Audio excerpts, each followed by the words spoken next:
Emergency room physicians and physician's assistants walked off the job here at Ascension St. John at 2 o'clock this afternoon. Joining me now, Dr. Balling, to talk about just why you felt you had to walk. We didn't have any other option. We've tried everything we could think of to get our employer to engage with us to try and handle some of the patient safety concerns that have been brought to their attention for 5 to 7 years now. And so this was the last straw. We didn't know what else to do. A lot of tears were shed. A lot of people trained here, went to medical school here, live in this neighborhood. We love working here. We love this community. Nobody wants this, but we won't allow patients' safety to be at risk anymore.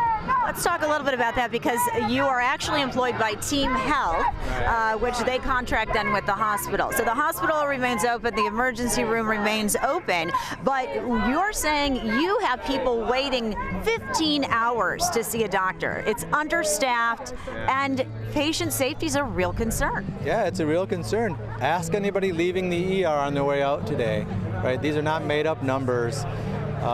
There are people that are coming in where they're concerned they're having a heart attack. They're concerned they're having a stroke. They broke a bone, right? They had a bad fall.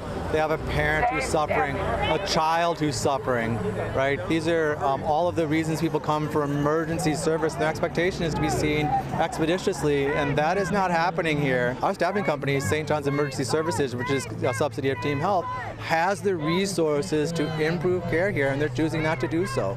They make millions of dollars a year off the backs of the patients that come into this hospital, and that needs to be reinvested into the resources available. And if they're not going to do it, the doctors are going to be the ones that are going to have to hold them accountable. This is a nationwide problem that is happening not just here at St. John, but all over the country, with private equity buying up physician staffing groups. And so you just are fortunate enough that you had a group of people here that were Detroiters and were used to fighting.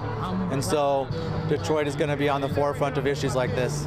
Thank you so much. Dr. John Balling here at Ascension St. John, emergency room physician, joined by his colleagues, and they're out for 24 hours, but again, they could strike again if a deal is not reached. On the east side, I'm Amy Lang, Fox 2 News.